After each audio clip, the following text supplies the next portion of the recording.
Hey guys, this is going to be a new series here called How To. It's going to be kind of like Brad's tips and tricks videos, but not really. I'm going to do completely different stuff. This is more like little tips and stuff, and mine's just going to be all about how to do things, really. So I'm going to be your host, Luke Muller, and in this episode I'm going to talk about storing your reels.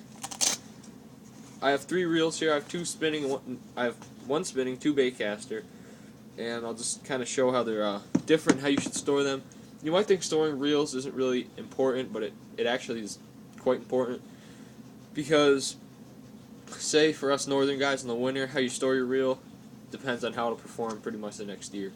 So I'll just start off with a spin reel here. Spin reel is not really anything special or complicated to store. The big thing is just loosening up your drag. So, just like hardly anything. Pull line out. That's pretty much it for a spin reel. So just make sure you loosen up your drag. That's about it. Bait casters, on the other hand, they're a little more complicated and you should do a little bit more. So same thing, you should loosen up your drag. The reason you should loosen up your drag is because in most bait cast reels, I don't know if all, but most, and I know most if not all of mine, are like this. They have the drag system is a bunch of washers, and they're all like tightly compressed together for your drag, and you can set it however you want. When you loosen it up, the washers will loosen up, and pretty much it'll perform like a brand new drag system when you go to tighten it back up. And you wanna loosen up your spool tension, so you want to loosen up your drag, your spool tension, and some people you don't have to.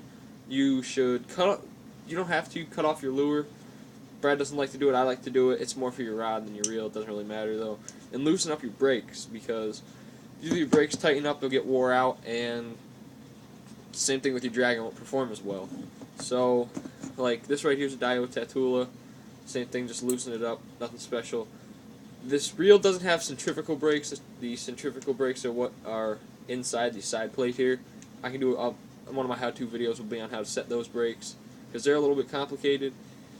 And this right here is a Quantum Torque KVD cranking reel, and same thing, it doesn't have centrifugal brakes. It has centrifugal brakes, but you don't have to go into the side plate and loosen it up. So I just turn the dial to off, loosen up the spool tension, and then loosen up the drag, and your reel will perform much better, and that should help, guys. So stay tuned for more episodes for the tips and tricks and the how-to, and I hope these tips help. And if you guys have any, you want us to make any videos on whatever topics, please leave in the comments, and comment, like, rate, and subscribe. And thanks for watching, guys.